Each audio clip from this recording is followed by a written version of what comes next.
Before we get into the video, could everyone please subscribe to my Endless Diary Tales channel? Thank you so much. I had supported Jack White for 7 years and loved him for 7 years. He finally agreed to be with me, but it wasn't until later that I found out the truth. He was in love with his childhood sweetheart, someone he had grown up with all along. He had hated me. He thought I had used my money to humiliate him and crush his dignity. After we got married, he treated me with extreme coldness for 10 years. Eventually, he moved out and rebuilt a family with his childhood sweetheart, leaving me alone in an empty house. I sank into despair and died full of regret. When I opened my eyes again, I was reborn, returning to the day I decided to sponsor him. Jack White's childhood sweetheart threw herself onto him and glared at me furiously. "What? You think just because you're rich you're better than us? We don't need your money." I smiled faintly. "You're overthinking it. Even if I burned this money, I wouldn't give it to you." Her face flushed with anger. "Oh, Naomi Brown, you think having some filthy money makes you untouchable? Well, we don't care." I looked at her clinging to Jack White and felt a little dazed. When my eyes met Jack's, his youthful face reminded me of 20 years ago. He still had that boyish charm, wearing a faded denim jacket that had been washed so many times it had lost its color. But no matter how worn his clothes were, his stunning features couldn't be hidden. His tall and upright posture, sharp jawline, and starry eyes made even the simplest clothes look extraordinary. I couldn't help but take a step back, gripping the table behind me to steady myself. How long had it been since I'd seen this version of Jack White? 10 years? 20? It felt like forever. I couldn't remember anymore. It was all part of my past life. Jack's expression froze for a moment when he saw me step back, while his childhood sweetheart kept chattering. But I could no longer hear her. Everything before me was exactly as it had been in my previous life. Back then, he had refused my sponsorship, but I insisted on giving it to him anyway. I had loved Jack White for 7 years. I knew how hard his life was. His father was a gambling addict, squandering every penny and coming home drunk only to beat and berate Jack and his mother. Unable to endure the abuse, his mother eventually drowned herself in a river. From a young age, Jack had scavenged for trash and worked odd jobs to survive. The only way he managed to stay in school was through scholarships and financial aid. Our paths should never have crossed, but Jack was a top student, and the private high school I attended gave him a scholarship to boost its reputation. That's how we ended up at the same school. At the time, my social circle was filled with spoiled kids from wealthy families. None of us cared about studying. We spent our days aimlessly wasting time, waiting to go abroad, get a degree, and inherit our family businesses. Jack was the only exception. He had clear goals, focused in class, and worked hard after school. Despite his financial struggles, he never showed any shame. He carried himself with quiet dignity, and I couldn't help falling for him. I liked him so much that I couldn't stand seeing him suffer. Back then, I was young and naive, always forcing what I thought was good onto him. If he had to work late into the night and didn't have time for breakfast, I would bring him food from home. "Jack, my housekeeper makes the best Wagyu beef. Try it. Oh, and this foie gras, it's amazing. My dad had it flown in just for us." I was the only child in my family, spoiled by everyone around me from birth. I was so sheltered, my head full of foolish thoughts. All I wanted was to give Jack the best of everything, completely ignoring whether he wanted it or not. Our classmates would laugh. "Oh, Jack, do you even know what foie gras is? Bet you've never even had chicken liver." I snapped back. "Mind your own business." But I didn't notice Jack clutching the lunchbox tightly, his fingers turning white. After a moment, he returned it to me and said coldly, "Thank you, but no." "Don't be like that, Jack," I protested. Another boy smirked. "Hey, Jack, if you get together with Naomi, you'll never have to work a day in your life. Just marry her, and your dad can gamble all he wants. You won't even have to worry about school fees anymore." Everyone burst into laughter. I slammed my hand on the table. "Shut up, all of you." The others quickly fell silent, but Jack White suddenly stood up and walked out. I chased after him, trying to shove the lunchbox into his hands. "Jack, don't listen to their nonsense. Just eat the food. If you don't, and then go to work later, your body won't be able to handle it." He stopped and turned around sharply, his eyes filled with hatred and disdain, freezing me in place. Teenagers tend to have short memories. Before long, I forgot about that incident and continued pestering Jack White.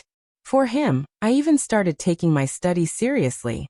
When he got into the same university as me, my dad was so happy he doubled my allowance.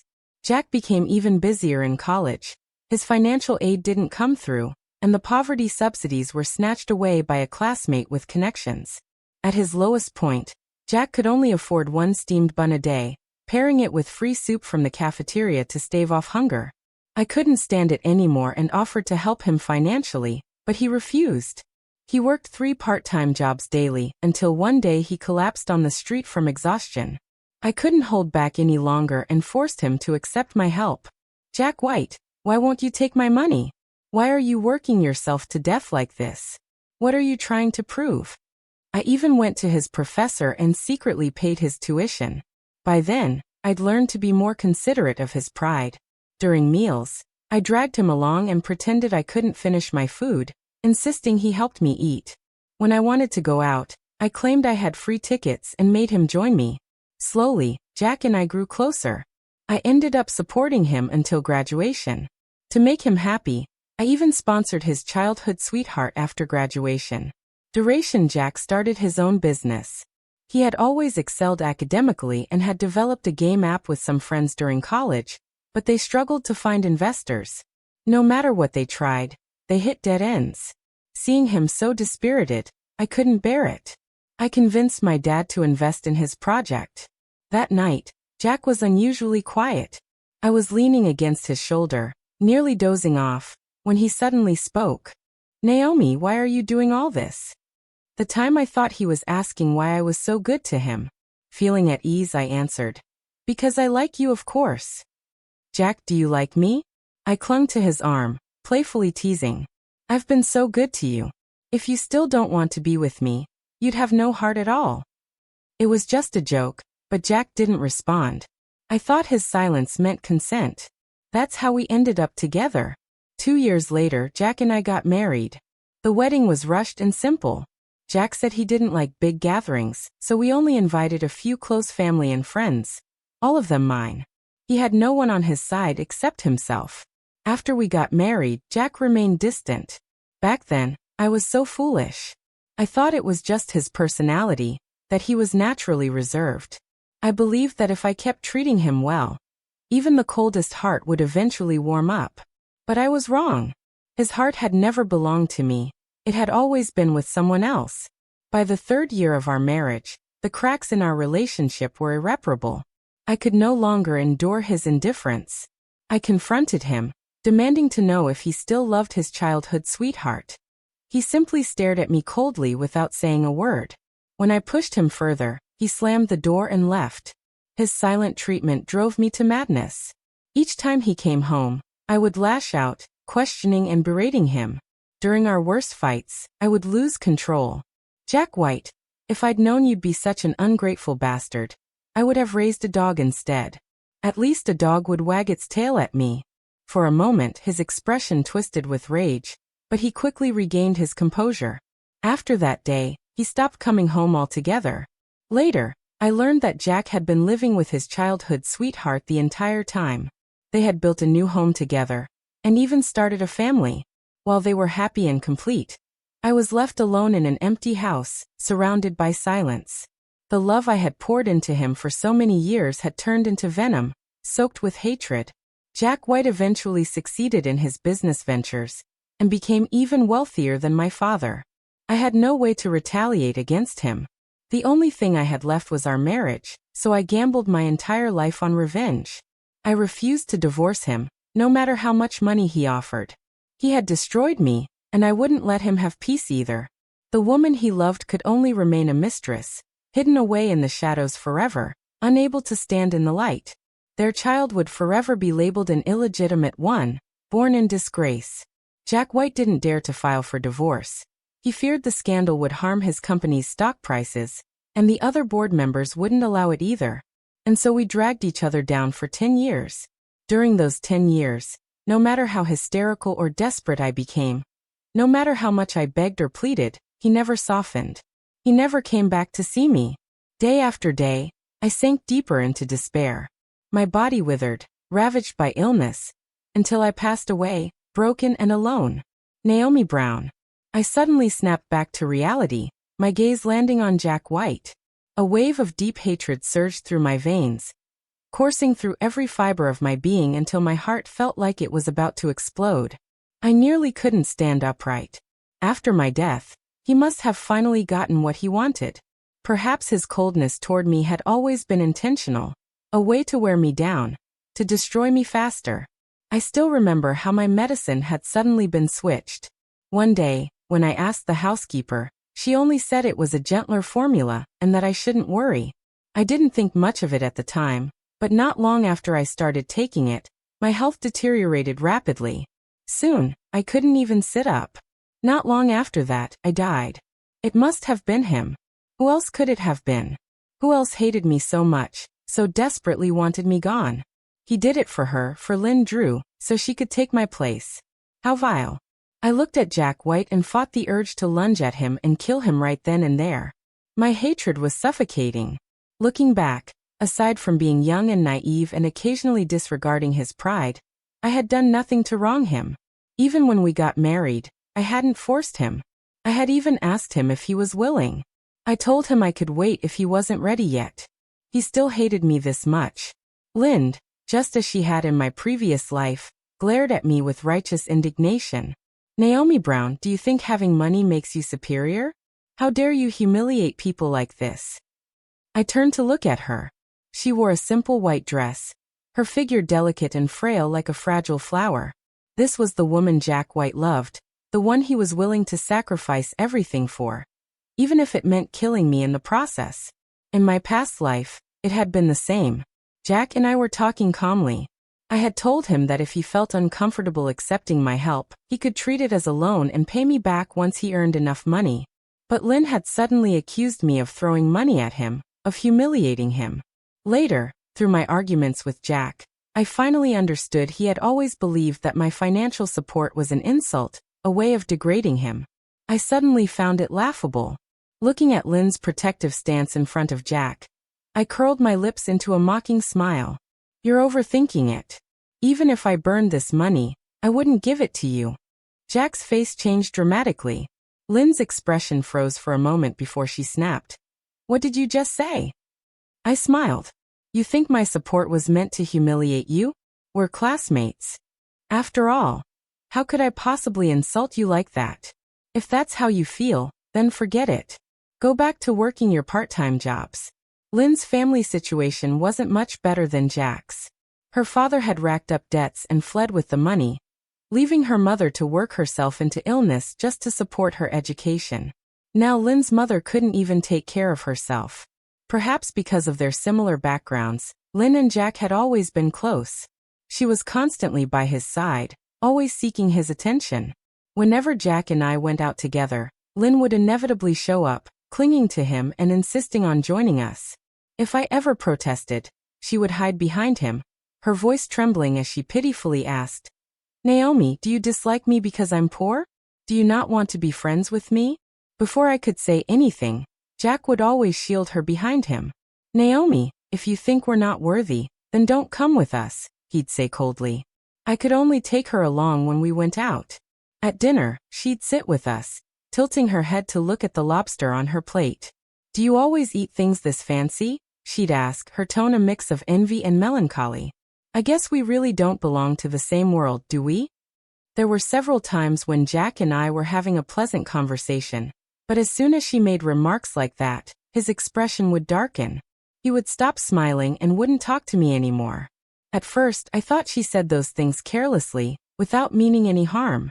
But then one day, as I was walking with Jack, I turned my head to say something to him, and caught an unexpected glimpse of his face.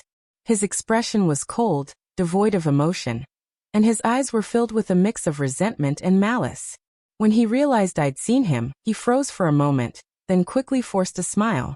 But that fleeting moment made my heart go cold. It was then that I finally understood he didn't just dislike me. He hated me. In the early days of our marriage, there had been a brief period of harmony. Back then, his company had just found its footing and landed its first big deal. After the celebratory banquet, he came home drunk, wrapping his arm around me and laughing. "Honey, what do you like? I'll buy it for you." I felt sorry for how hard he worked to earn money and held him close, content. "There's no need. Just the thought alone makes me happy." But he wouldn't let it go, puffing out his chest. He insisted. "A husband makes money for his wife to spend. I'll buy you a purse. What kind do you like?" Even as he fell asleep, he mumbled, "I've made money. Now you won't have to suffer with me anymore." True to his word, the next day he bought me a purse. But before I could say anything, Lynn appeared. She looked at the purse in my hand, her expression turning strange. Then, with a laugh, she snatched it from me and said to Jack, "Oh, this purse. I remember Naomi had one just like this back in college. It was a gift from a guy who had a crush on her, wasn't it? She said it was too cheap to wear outside." I couldn't even remember if what she said was true, but Jack's face immediately darkened. Without a word, he took the purse and walked out. After that, he became cold and distant toward me. The next time I saw that purse, it was on Lindru's shoulder. She smirked and said, feigning innocence, "Oh, Naomi, Jack gave me this purse. You're not mad, are you?" I refused to let her keep it. Her face flushed and her eyes reddened as she stammered, "You already have so many purses. Why fight me for just this one? It's the only one I have." Jack pulled me away, his face grim. "If you don't even care about it, why are you fighting her for it? Or do you just enjoy taking things from others?" Prideful and stubborn, I couldn't take the insult. We had a huge fight and parted on bad terms. Only later did I realize Lynn hadn't been talking about the purse. She was talking about Jack. She thought I had taken him from her. That's why she hated me so much. Jack, however, seemed to panic for the first time, grabbing my arm tightly. He said, "Wait." I turned to look at him and saw his expression waver. Emotions surging in his eyes as if something long buried was on the verge of breaking free. His voice trembled slightly. "This isn't right. It shouldn't be like this, Naomi. Why did you stop sponsoring me? Aren't you the one who likes me so much?" I was startled by Jack White's sudden outburst. What was wrong with him? Was he crazy or just angry? The way I spoke to Lynn was sharp, but in my last life, at this point, I hadn't even won him over yet. He had always been cold, stoic, and distant, never speaking much. Was he having some kind of mental breakdown? I tried to pull my hand away, but he only tightened his grip. "Naomi, don't you like me anymore? Are you leaving me now?" I was truly frightened. Jack White had never said anything like this to me before. I stared at him wide-eyed. "Jack, have you lost your mind, or did you take the wrong meds?" He didn't reply, just stared at me unblinking, his expression both obsessive and crazed. His behavior irritated me. After everything he'd done to me in my last life, he dared to glare at me like this now. "Didn't you say my support humiliated you, Jack White? Are you just shamelessly waiting for me to beg you to live off my money now?" Lindru opened her mouth in shock, clearly not expecting me to speak to Jack that way. In my previous life, this was the time I had liked him the most. Every word I said back then was careful, afraid of hurting his pride. But now I didn't care anymore. "Jack White, what are you? Even a heartless ingrate who bites the hand that feeds you? I really don't understand how I ever liked someone like you." Jack didn't get angry as I expected.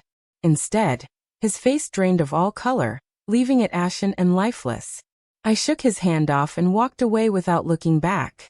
The card I had given Jack earlier had $20 in it, enough to cover his tuition and living expenses. I took the card to the mall, spent the money, and didn't bother to give it to him. I splurged on myself. Thinking about it now, the only thing Jack had ever given me in my last life was that single purse. After that, there was nothing, not for birthdays, anniversaries, or holidays. He never remembered, or perhaps he just didn't care. Meanwhile, Lindru, who later transformed herself into a rich wife, flaunted Jack's money everywhere. She bought purses, watches, and clothes costing tens of thousands at a time. Every time she got something new, she would show it off to me. "Naomi, look at this. Jack got this for me on his trip to Paris." "What did he get you?" She covered her mouth with a fake laugh. "Oh, nothing, right? He didn't bring you anything, did he?" Her taunts always led to huge fights between Jack and me, making our relationship worse. Looking back now, I wondered why I had ever cared so much. I had money. Why did I need to depend on a man to buy me things? If I wanted something, I could just buy it myself. With that $20, I bought 4 purses and even added another $10 for good measure. On my way back to campus, as fate would have it, I ran into Lind and Jack White as soon as I got off the bus. When Jack saw the luxury shopping bags in my hands, his expression changed instantly, filled with poorly hidden jealousy and frustration. At this time in his life, Jack was still dirt poor, barely scraping by. Lind was in no better shape. She was wearing a white dress so worn out that the fabric was fraying. Although she had carefully trimmed the loose threads and ironed it neatly, it was clear at a glance that it was a cheap outfit from a roadside stall. "Naomi, you sure are rich," she said with a sudden sweetness in her tone. I noticed how quickly Lind could switch faces. Just moments ago, she was calling me Naomi Brown and sneering at me, saying, "What's the big deal about having a little money?" Now she was calling me Naomi, like we were best friends. She stared intently at the Chanel shopping bag in my hand, her fingers clenched tightly into fists. "Chanel bags are expensive, aren't they? Just one could cover our tuition fees for several years." Lind leaned closer to Jack White and said, seemingly unintentionally, "We really don't belong to the same world." In the past, whenever she said things like this, I would pale, fumbling for words, which only made Jack more annoyed. But now, to hell with that. I smiled faintly. "It seems you're not just poor. You're also not very smart. You're only realizing this now." I tilted my head slightly. "I live in a 300 square meter apartment in the city center. You live in a cramped 30 square meter rental on the outskirts. Of course, we're not from the same world." Lynn's face turned green, her features twisting momentarily in anger. I walked up to her, speaking slowly and clearly. "Lynn Drew, you will never belong to my world. You'll stay envious of me until the day you die." Her expression quickly shifted as she turned to Jack, ready to play the victim. I let out a mocking laugh. "Hiding behind a man is all you can do, just like a cockroach in the gutter. Don't bother asking Jack for help. The two of you are equally pathetic. Disgusting, really."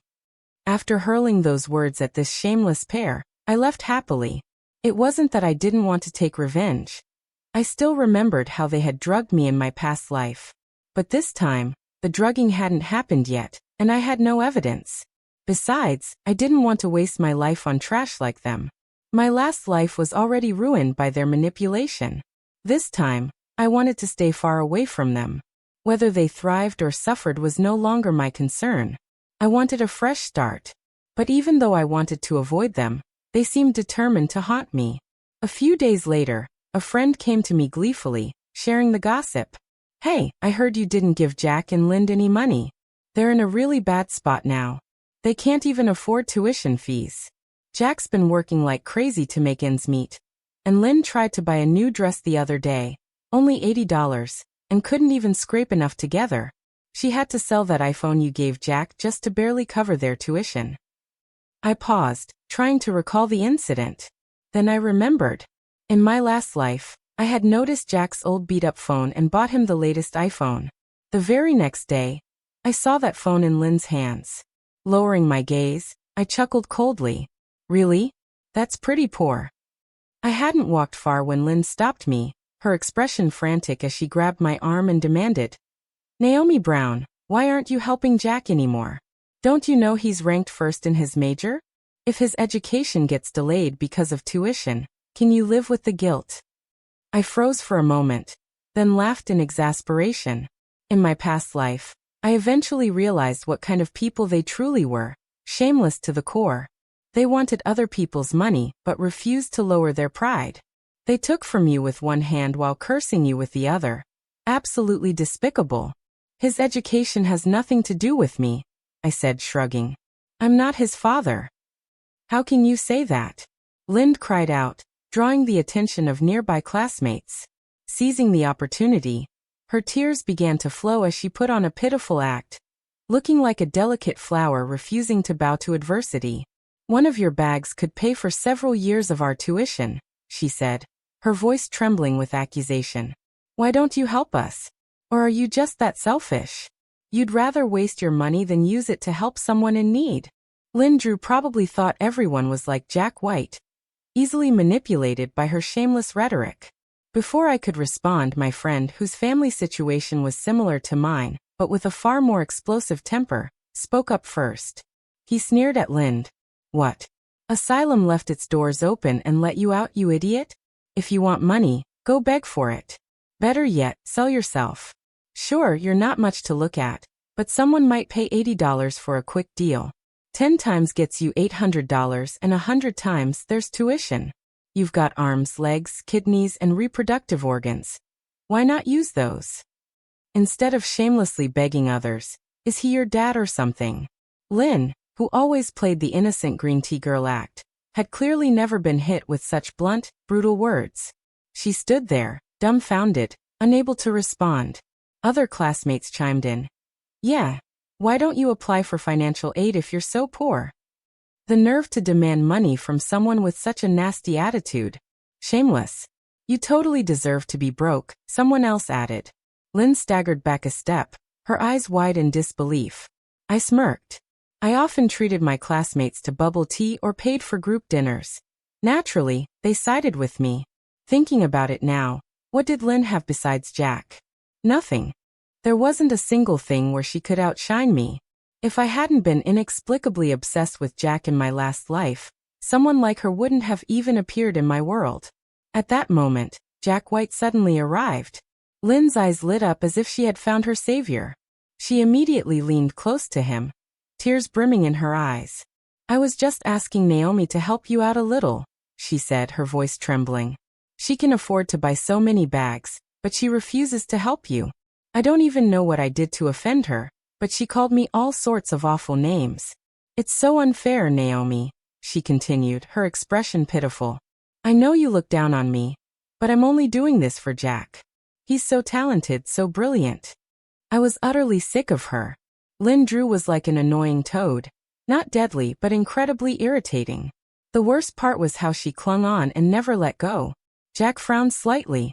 Did you insult her? I couldn't help but laugh mockingly. Of course, he was always like this. The moment Lynn played the victim, he would rush to scold me without even understanding the situation. In my past life, every time this happened, I'd be furious and heartbroken, arguing with him until I cried myself to sleep. But not anymore. I glanced at him unfazed. Yes, I did. Everything she said is true. I insulted her. To my surprise, Jack didn't get angry. Instead, he lowered his head slightly, his tone gentle, almost appeasing. Then she must have done something to upset you. I'm sure she didn't mean to. Lynn apologized to Naomi.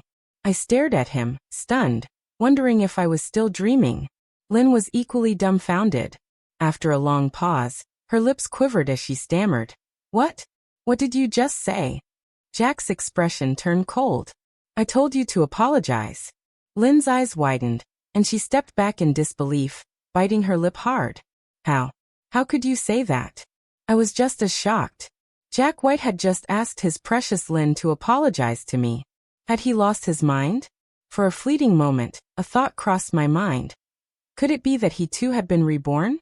But I quickly dismissed the idea. It was impossible. In my last life, Jack hated me so much he resorted to drugging me to death. If he had been reborn, he would have stayed far away from me the moment he got the chance. No, there had to be some other reason. He must have another plan. I stepped back, putting some distance between us, and looked at him warily. Jack White flinched as though my gaze had stabbed him. His eyes filled with hurt as he looked at me. Naomi, I know I was wrong before. Please forgive me, okay? Don't you still like me? Let's be together, okay? I'll make up for everything I owe you. The more he spoke, the more agitated he became. By the end, he was staring at me with desperation, as if I were some treasure he had lost and miraculously found again. His voice even carried a faint tremor, like he was on the verge of tears. This was absurd. I clenched my fists, unable to stop the wave of bitterness rising inside me. In my past life, I had spent everything, my time, my dignity, my entire existence, chasing after just one sentence from him. And yet he had never once said he liked me, not even as I lay dying. Now, After I had humiliated him and ridiculed him, suddenly he claimed to like me? What did that make everything I sacrificed in my past life? Nothing. I forced a mocking smile. You want to be with me, Jack White? Who do you think you are? Do you even deserve to be with me? One piece of clothing of yours costs more than 3 years of your hard work. Don't overestimate yourself. What makes you think you're qualified to be with me? If he thought my help had humiliated him before, then I would show him what true humiliation felt like. As expected, Jack's face turned pale. Desperately, he stammered. I know I don't have money now, but just wait for me, okay? I'll have money in the future. That much was true. In my last life, he did become wealthy. But what did that have to do with me? The hatred and disgust I had buried deep inside surged to the surface. I looked at him with contempt. Jack White, even if every man in the world were dead, I still wouldn't be with you. After I walked away, Jack stood frozen in place, looking utterly lost. His shoulders slumped, and he seemed lifeless, like all the fire had been drained from him. He looked so pitiful it was almost laughable, but I felt nothing but cold amusement. I didn't know what game he was playing or what sudden epiphany he thought he'd had. It didn't matter. The Naomi Brown who had loved him wholeheartedly was already dead, buried in my last life. In this life, all I had for him was hatred. Without my financial support, Jack and Lynn were living even worse than they had in my past life. Jack's programming project never sold, and his attempt at starting a business failed miserably. I heard they were so desperate now that they were considering selling their blood to make ends meet. But none of that mattered to me anymore. The next morning my phone rang. I picked it up and saw a name on the screen, Ethan. For a moment I froze. It had been over a decade since I had last seen this name. In my past life, when I was with Jack, he didn't like my wealthy second-generation friends, and forbade me from associating with them. Over time, I had drifted away from them. Ethan was the same person Lynn had mentioned before, the one who supposedly gave me a purse. Our families have been close friends for generations, and we'd grown up together. I answered the call, and Ethan's excited voice came through. Naomi, I heard you finally gave that Jack White kid a piece of your mind. I hadn't even had a chance to reply before he continued, his tone full of glee. It's about time. That idiot's been freeloading off you and dragging you down for ages. We didn't dare say anything before, but damn, you've finally woken up. I smiled faintly. Is there something you need? There's a gathering tonight at our usual spot. Be there at 8. No excuses. After the call ended, I sat for a long time trying to recall where the usual spot was. Then it hit me. It was a bar we used to frequent back when we were younger. A group of us childhood friends would often hang out there, but after I got together with Jack, I stopped going out with them. I used to be bold and confident, living as I pleased, but for the sake of love, I had clipped my own wings and dulled my claws. I stopped going to high-end malls. For the first time, I learned to browse street stalls in local markets. I no longer wore luxury brands. Instead, I carefully picked out clothes that cost just a few bucks, so Jack White wouldn't frown when he stood next to me. I didn't dare eat at the restaurants I used to frequent. When we did go out, it was only to cheap places like small diners where we'd share a simple dish of fries. I turned myself into someone timid and cautious, all in the hope that he might like me just a little more. I had once loved him with all my heart, completely and utterly. When I arrived at the bar that night, Ethan was ecstatic. I could see he kept urging me to drink, and I didn't refuse. For once, I let myself relax. This group of friends had always been good to me, especially Ethan. When I got married, he had even told me that if I was ever mistreated, I could come to him, and he would teach Jack a lesson. Later, he really did confront Jack. At the time, I had just found out I was pregnant. The baby was the result of a drunken night. When Jack came home, I was overjoyed, foolishly believing that having a child would finally win his heart. But then Lynn Drew found out about my pregnancy. She came to our house, taunting me, provoking me until I couldn't take it anymore. When I raised my hand to hit her, Jack came home. He instinctively grabbed my wrist and pushed me away. I fell, hitting my stomach against the corner of the table. Blood immediately pooled beneath me, and I was rushed to the hospital. I was young and healthy then, not yet the hollow shell I became later, and the baby was saved. But Lynn wouldn't let it go. She came to our house every day to scream and insult me. Sometimes she would call in the middle of the night just so I could hear her and Jack together. I remember one call vividly. Her voice was soft and seductive. Jack's breathless whisper replied, "Relax," full of affection. My stomach churned violently. I covered my mouth and ran to the bathroom, vomiting until my tears mixed with bile. My body shook uncontrollably, and when I looked up at the mirror, the woman staring back at me was pale and lifeless, with bloodshot eyes and tear-streaked cheeks. She looked like she could collapse at any moment. That night, I lost the baby for good. The doctor told me to rest and avoid stress, but I couldn't control my emotions. When Jack found out, he was silent for a long time before saying, "We can always have another child." But I never had another child. Jack and Lynn, however, did. They had their happy little family. When Ethan found out about the miscarriage, he came to our house and beat Jack to within an inch of his life. If I hadn't stopped him, he might have killed Jack. I held Ethan back, but his eyes were red with fury as he shouted at Jack. "What did you say when you got married? You said you'd treat her well. She used to laugh all the time. And now look at her. How could you do this to her?" Jack didn't fight back that day. He wiped the blood from the corner of his mouth and stood there silently, saying nothing. Now, as I sat in the bar, Ethan nudged me to drink again. We clinked glasses, and I downed my drink in one gulp. After several rounds, Ethan's face was flushed, and he leaned closer to me, speaking in a low voice. "Do you really not like Jack anymore?" I glanced at him, and he quickly looked away, his ears turning pink. I couldn't help but find it amusing. I had always known Ethan liked me. In my past life, though, I only had eyes for Jack. I even ruined my relationship with Ethan because of him. Yet every time Jack hurt me, Ethan was the first to stand up for me. In this life, if I were to find someone, I would hope to find someone like Ethan. I finally understood now that love alone couldn't solve everything. Jack White and I came from entirely different worlds, different backgrounds, different upbringings, different circumstances. We were never meant to be together. He grew up in a home full of hostility, raising his guard early in life, sharp, sensitive, insecure, and cold. Meanwhile, I was raised in a world of comfort and unconditional love. My family gave me the confidence to love recklessly, to sacrifice everything for someone else. But that same confidence led to my downfall. I thought love could conquer all, but I didn't understand that someone like Jack White couldn't handle pure, unselfish love. It was impossible to change him. I nodded slowly. Yes, I was blind before. Ethan lowered his head, leaning closer. In a low voice he said, "Then look at me." Before he could finish, someone suddenly grabbed my wrist and yanked me to my feet. Startled, I turned to see Jack White's stormy face. His gaze was dark and unsettling, his body tense as if every muscle was wound tight. There was a strained calmness in his voice, barely masking emotions I couldn't quite place. "Come with me," he said. He practically dragged me out the door. I struggled to break free, finally pushing him away with all my strength. "What's wrong with you?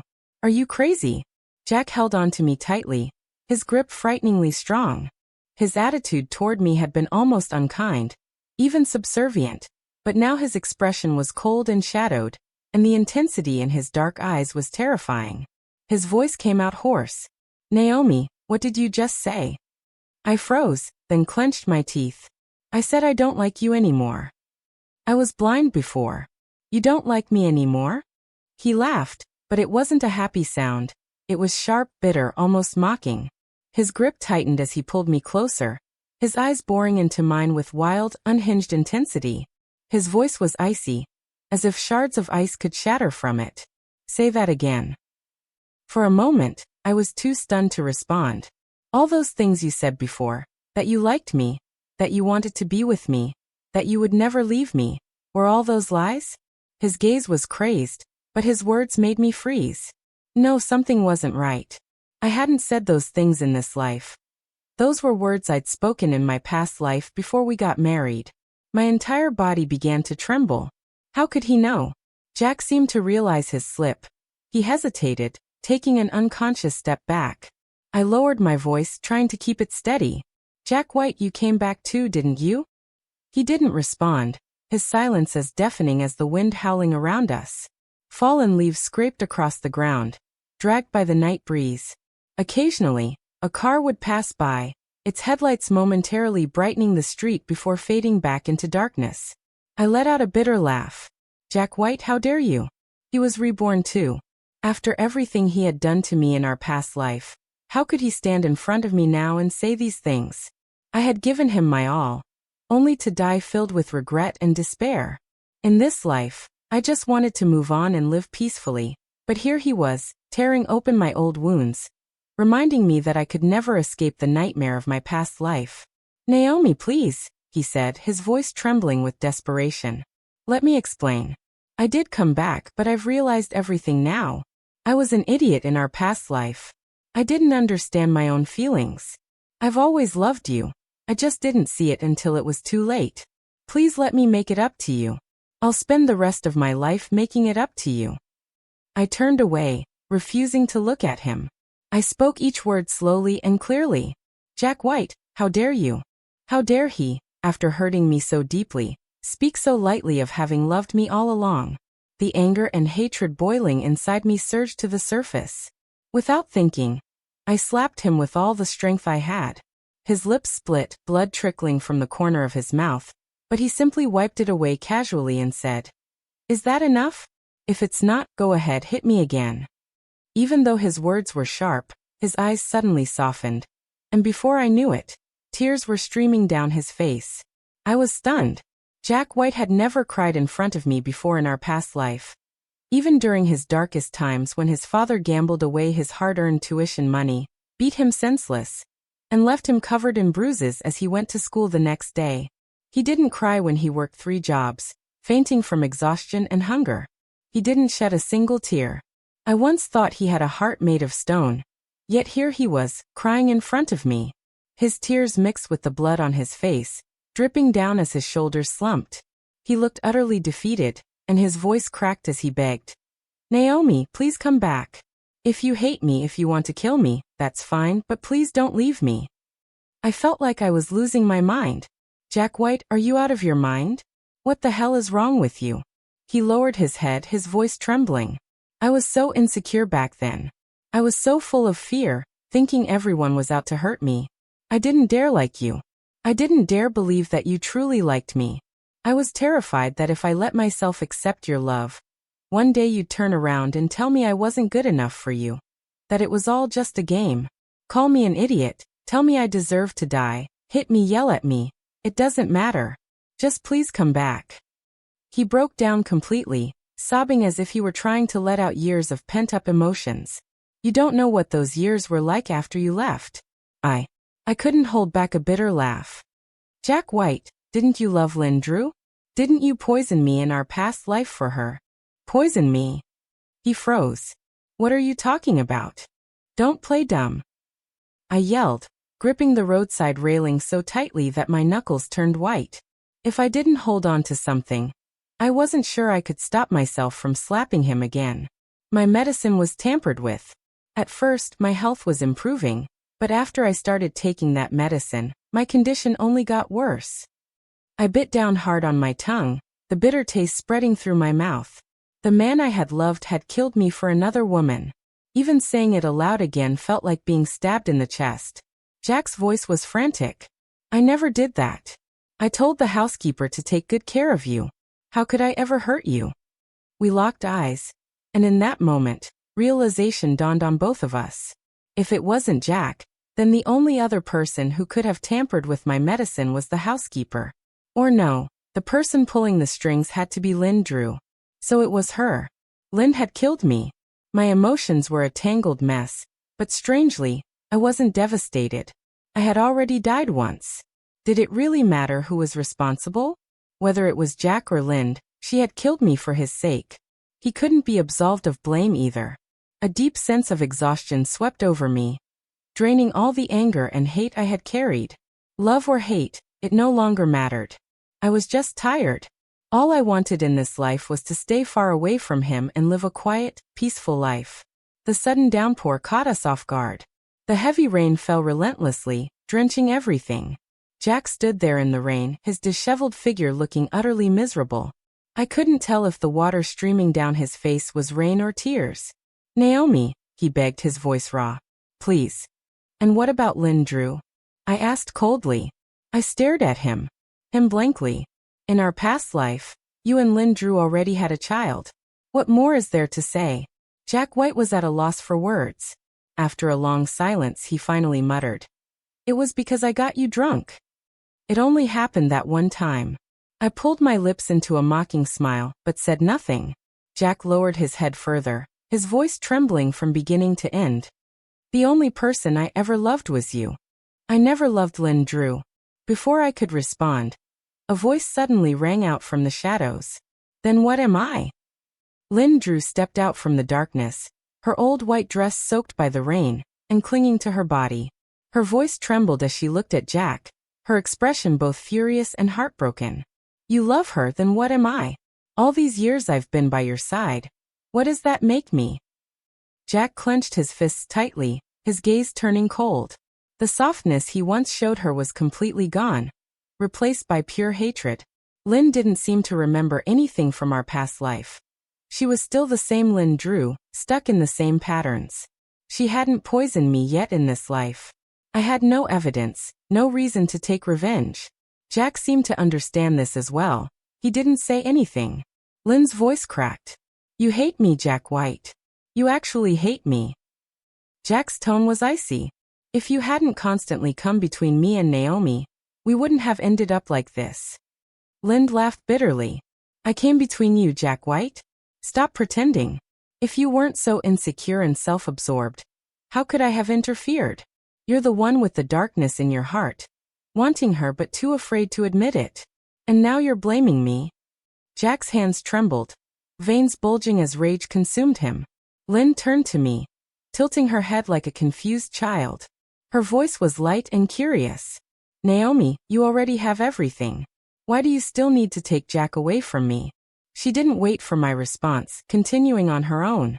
"You were born into a good family. You're beautiful.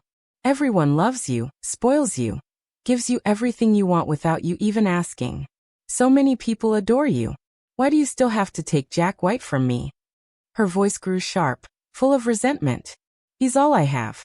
Why can't you let me keep him? You already have so much." I remained calm. Jack White is a person. Who he likes is his choice. I can't force him. And besides, I've never won. I've lost completely. "Is that so?" Lynn Drew stepped closer, and for the first time, I noticed that one of her hands was hidden behind her back. A wave of unease surged through me. Just as I began to step back, she pulled out a knife and lunged at me. "Die." Her face twisted with madness, her expression wild and frenzied. "As long as you're dead, Jack White will still be mine, Naomi Brown. How dare you be so happy? You deserve to die." She was too close. I couldn't react in time. In that split second, I saw her bloodshot eyes reflected in my wide, terrified gaze. Before the knife could reach me, a sudden force shoved me hard to the side. The sound of the blade piercing flesh was muffled by the rain. Lynn froze, her eyes widening as she stared at Jack White, now standing between us. Blood seeped through his shirt, mixing with the rain as he swayed on his feet. Her hands, still clutching the knife, began to tremble. "Jack." Her voice was a panicked whisper, her mind struggling to comprehend what she had just done. "Jack, why?" I turned back unsteadily and saw the knife deeply embedded in Jack White's abdomen. The blood flowing from the wound mixed with the rain, turning it a faint pink. He seemed unfazed, as if he didn't even feel the pain. Instead, he smiled weakly at me. "As long as you're okay, that's all that matters." By the time we got him to the hospital, Jack had already passed out completely. He had lost too much blood, and was rushed straight into the ICU. Lynn Drew was taken away by the police, who arrived shortly after. It wasn't until the third day that Jack finally regained consciousness. I walked into the hospital room and stood by his bed, feeling like 1,000 words were stuck in my throat, yet I couldn't say a single one. He looked frail, his complexion as pale as paper, but he managed to smile a difficult smile. "Naomi, you're safe. That's all I care about." My emotions were all over the place. "Why did you take that knife for me?" He lowered his lashes, his voice barely audible. I don't know. I just couldn't bear to see you get hurt. Lynn's aim had been for my heart, but Jack was tall enough that the knife missed any vital organs. What do you plan to do now? I asked suddenly. Jack seemed to understand immediately what I was implying. His voice was faint but firm. Whatever happens, she'll face the consequences. I let out a bitter laugh. That's very honest of you, but don't forget in our past life she gave you a child. I leaned back against a chair near his bed. He whispered, but she killed you. I fell silent, unsure how to respond. Jack coughed a few times, his face contorting in pain before he spoke again, his voice breaking. Naomi, I really know I was wrong. I was so wrong before. His voice faltered as he struggled to control the trembling of his lips. If I could change, would you give me another chance? No, I interrupted him flatly. You saved my life this time, but in our past life I died because of you. At best, we're even now. Even if you took that knife from me, it doesn't erase the pain you caused me before. His eyes turned red, and he bit down hard on his lip to suppress his emotions. But what, Naomi? He whispered, his voice cracking. You once told me you'd love me forever. I suddenly felt a wave of exhaustion wash over me. Smiling bitterly, I said, Jack White, love doesn't last forever. It can be worn down over time, and you spent 10 years grinding mine to nothing. Jack's face turned ashen, his expression one of utter despair. Naomi, you can't do this. You were the one who said you loved me first. As I turned to leave, I looked back one last time. Jack, in his hospital gown, looked small and weak, the oversized fabric hanging loosely on his frame, till resembled the boy I had once loved, but his soul seemed aged and broken. Perhaps we had loved each other once, but the timing was all wrong. Now in a quiet voice I said, Jack White, I truly don't love you anymore. I walked out of the room, and even from the hallway, I could hear his desperate sobbing. But Naomi, what about me? What was the point of all this? Was it just to hear you say you don't love me anymore? If that's the case, I would have been better off dying in our past life. I lowered my head, my eyes dry, empty of tears. I couldn't cry anymore. All my tears had been shed in my past life, leaving me completely drained. I walked away, leaving Jack White's desperate cries behind me, each step taking me further until I could no longer hear him at all. Jack didn't protect Lynn. She was convicted of attempted murder and sentenced to 7 years in prison. She was also expelled from school.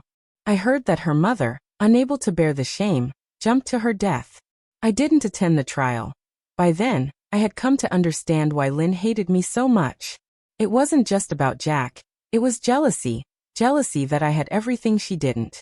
She wanted to take Jack from me not because she loved him, but to prove that she could win. When she realized she had lost everything, including Jack, she completely lost her mind. I heard that when she learned of her mother's death, she went utterly insane, rambling incoherently, and even cursing the judge during her sentencing. It was me who arranged for her to find out about her mother's death. I asked my father to make some calls and ensure that Lynn received special attention in prison. I would never forget how she had poisoned me in our past life. She owed me, and I intended to make her reap every bit of it. 3 years later, I married Ethan. He put tremendous effort into our wedding, making it a grand event.